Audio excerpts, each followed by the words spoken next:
Enoch Chihana a president a chipani cha Afford alembera kalata kwa alembera a Kamlepo Kalua kuti atulutse chipepeso apepese kuma platform wose amenewo anaponya audio yawo yo nena kuti a Enoch Chihana alowa akupanga alliance ndi Malawi Congress Party. Nde akuti akapanda kupanga zimenezi ndi kuti nkhani ndithu ayipitisa kuma legal chanchano kukuku madziwa kayo kuti kambati kuma ilugo loje sinzo kuti ayipitisa ku court ati foti yo aonongera mbiri ya chipani chawo. Nde akuti ndithu nkhani imeneyi ichema kwambiri. Nde yeah, by the way, Dzulo Antambo anali pa interview ndebe azikuoneka zoti asiya kupanga attack MCP komano it's like he's been a reasonable guy, yeah. It's like yeah boma ilili nakumana ndi mavuto ngati awaye cycle Friday, you know that thing, you know that thing, yes, ngoti pavuto ambiri mbiri chanjo yeah. Nde zimene tu zomati ya boma lakanika chicha zimene zosiya zimene zicha ati safuna nake azakhale kuti yali azamve zinthu zabodza ya. Nde akuti iyeyo pano pa I don't know, nde mumvera nokha afterwards kutsogolo kuli audio imene yapangitsa kuti Chihana Enoch Chihana ata alembere kalata kwa Kamlepo Kalua kuti apepese, otherwise nkhani ivuta. Guys, thank you so much. Malawi and Cameras. President Lazarus Chakwera muliona bwanji mbele lugiri nchida. If I can tell you the truth, because me, I'll speak truth. That's why I asked even you the when question, it pains people. I knew that you would answer it. Yeah, even when it pains people, I'll say the truth. Because in the first place, you need to understand, to say only the truth shall set us free. And ufuna umvesese kuti ziko lino pamene lafika pafunika asogoleri oyankhula chilungamo ndipo asogoleri okonda zikoli. Manifesesa? Alipo asogoleri amene? Of course, they will always be there. Some might be hiding, some tilipo ineni ndisogoreri wa chilungamo. I will not hide things commonly. I think they are. You get what I mean? The biggest thing that I did is to, some people say, I say, thanks be to God, I joined the government. Then did I roll many more. This man to funa nduguyanke. Dufuna nduguyanke is Benes. Chifukwa chone na kuti. Ndikanakaa kuti sina rowe mboma. I should have had a wrong judgment. Chimeni nganene ndichi. Leadership. Pama leadership wonse takana now. Leadership yakumandi mukunguri maambiri ndi. We know kuti there was a global reset. Economically, there was a global reset. And this government, when it was coming, there was COVID-19. Ikungoyamba kumene. And the effects of COVID-19 zaonekera in this leadership. And it's not only Malawi, many countries are affected. Now, Boma Dafmandi, there have been cholera outbreaks, there have been cyclones, huge cyclones. Our brothers and sisters, there have been Russian war. And let's not talk about that. For me, truth be told, the economy, seeing that politics. Politics, you can make a political decision to change today, but economic decisions take time. And people compare to say Zambia, tuone Tanzania. In there, I would say the economic level ya Tanzania, Zambia, Pamene, we are all being hit by these economic challenges. We are not at the same level. The one who was here will go deep down. And our Asikapo. So I would say the Chakwera administration has performed in other aspects. You can see Miseo in towns, but the economy has been the biggest problem. And why are we suffering? This country, Malawi, has not been producing for a long time. As a country, we have just been consuming and importing. So the biggest problem is forex. So mkamaona mafuto ambili yawa. Probably the administration ya President Chakwera, they need proper communicators to be able to analyze. This is what we have done. Is this sitting up and but I think for us to just completely say they have failed completely and without even giving understanding the context, it wouldn't be fair. Governments have been accumulating this. The forex has come haunting us. That's why even IMF program has not worked. We have huge debt, and to sustain this government, it's not easy. So, how the economy was being hit by my circumstances. You just want to get to power. So China Chichons of Mango Susa, even Chintu read the knowledge, because there are some people who talk about economics, they don't know it. As in Goyampura, Chan, so in H-Men, Paris into Zingapo, for instance, the battle against corruption. Right. That battle against corruption, in our history, we never saw a president shaking my ministers, shaking senior government officials, advisors, what and what. President Chakwera was able to do that. You understand? He was able to fire people from positions. Good afternoon, Malawi. Ndabwera swene Kamlepo Kaluwa. Monga mkuziwa kuti ineyo ndinali mmodzi mwa anthu amene tinamenyera ufulu Malawi muno. Kuti Malawi muno mukhale multi-party democracy. Andi ambiri amene mkuwaona nthawi imene jamanama kuti nawonso anamenyera ufulu, they were hijackers of the process that we started as genuine Malawians that wanted to see change in the country.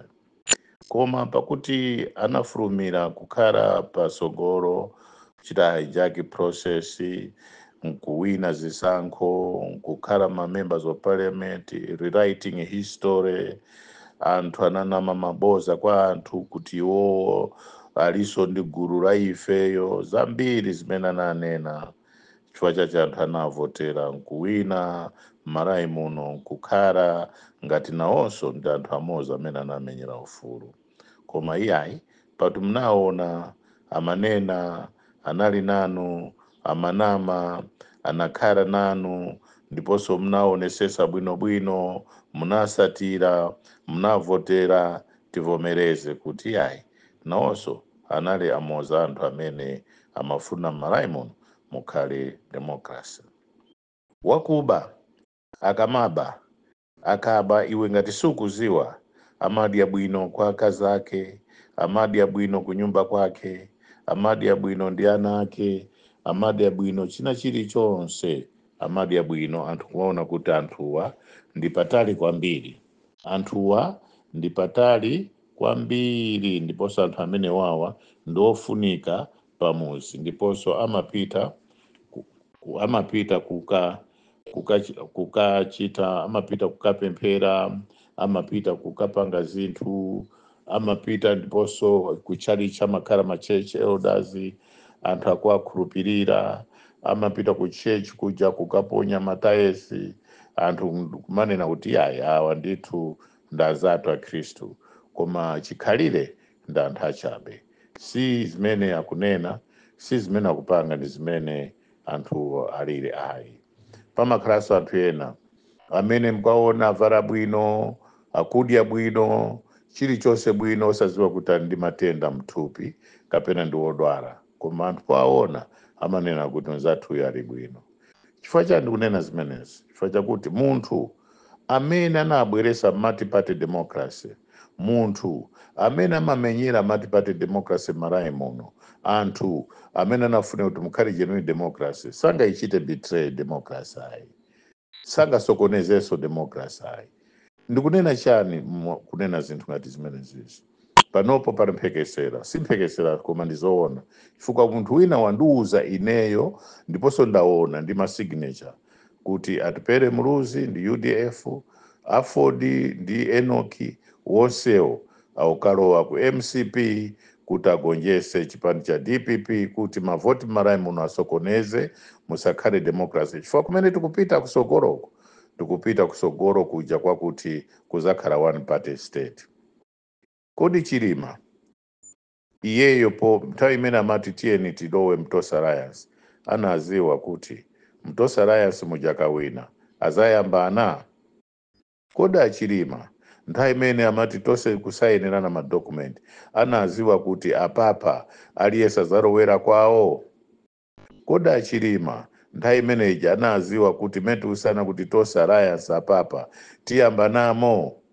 Kodi Achilima anaziwa kuti imene ndikusayinira apapa ine sindikafika 2025? Anaziwa?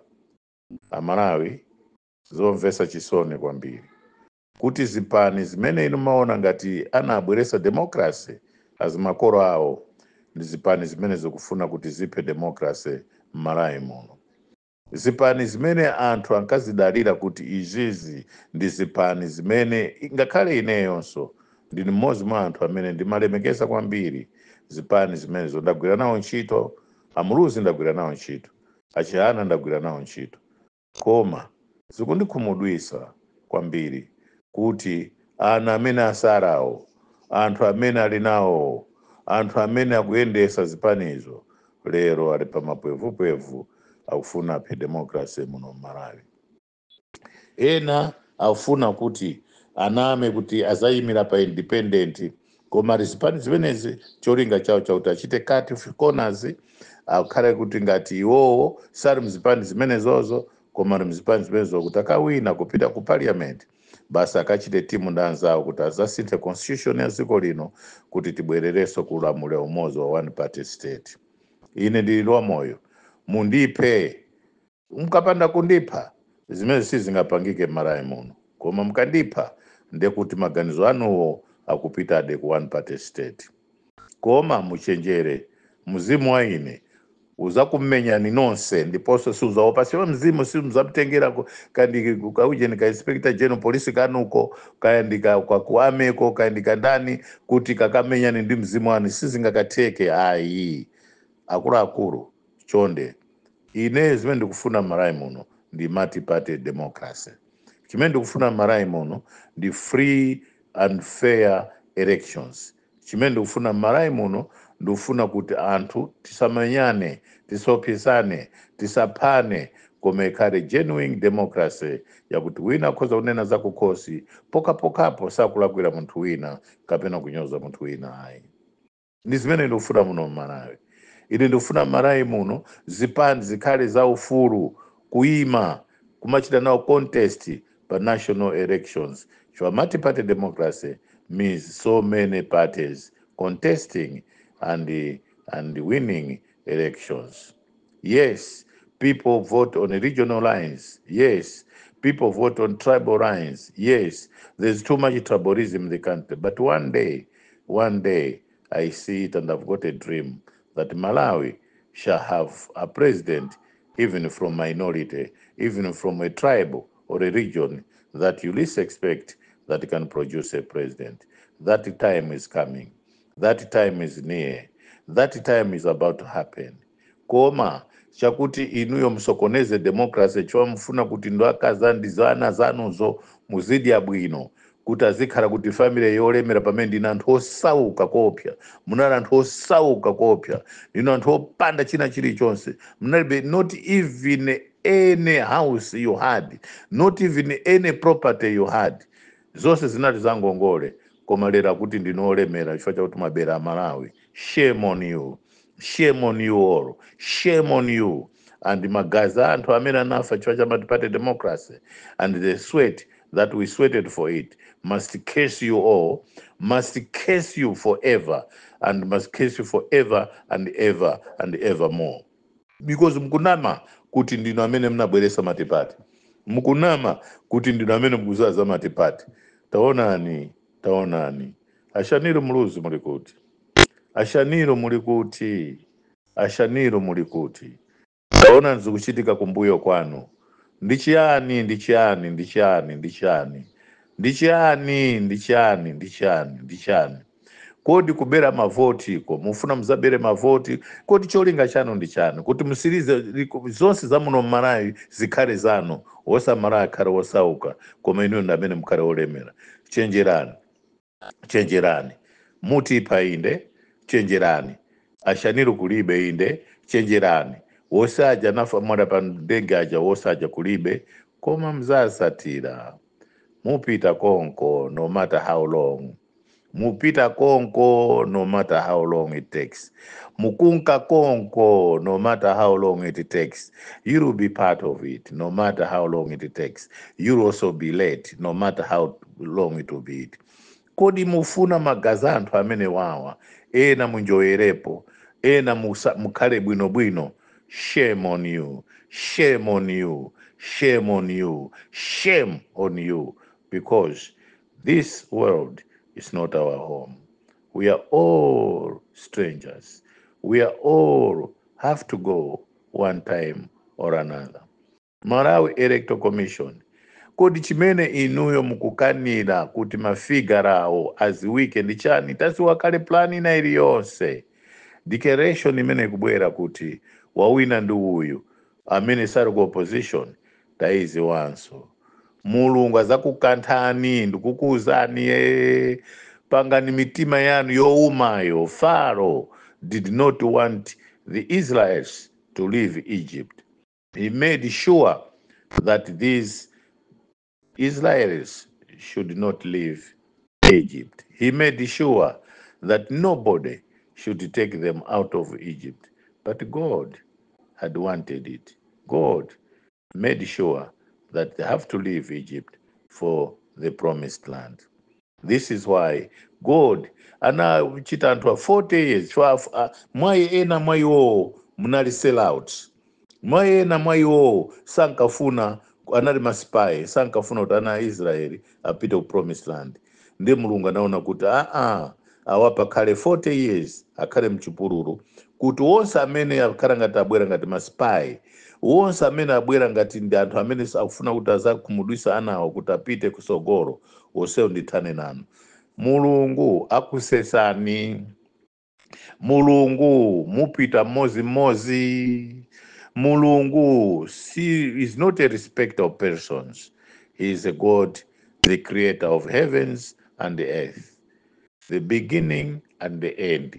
Kaya mukhala maupu otani, kaya mukhala ndi majudges otani kuti they are judging in your favor, they are judging for you. One day, one by one, shall leave this world. One by one shall join those whom you think they are useless or they are your enemies to your prosperity, personal prosperity, not for the people of this country, but personal prosperity. Azasatira naonso apita kulichete anthu inu ngakhale mwasainana mapepala ano secretly. Some of you have received 5 billion kwacha on the expense of poor Malawians, suffering Malawians. Shame on you. Shame on you. Shame on you. Mudya ndramazo, mumwerera ndramazo, mupanga maphwando ndramazo, azikazi anu zina kukubisirana kuba, kukaika naoso ma private accounts, mwalemba tuana twambirimbiri twasikana, tumene mkwapasa ndrama ma outlet, kuti they should get rid of any opposition leader, any opposition member that is of their opposite sex to kill them. Maplano wonse otaziwa. Shame on you. Dipani neyo mupe. Inukaran forever. But mind you, some of you are already 70 something years. Even if you are to live for 30 years, you have about 30 years for you to come to 100 years. Mupa no sen muta, no sen mupita, no matter how long it takes. No seno mulipa ulendo. Ndeno tukumva chisoni kwambiri kuti mwambiri mwa ino you are betraying Malawians. Malawi Electoral Commission, watch out. Malawi Electoral Commission, watch out. Malawi Electoral Commission, watch out. We are monitoring you. We are monitoring you. Good afternoon.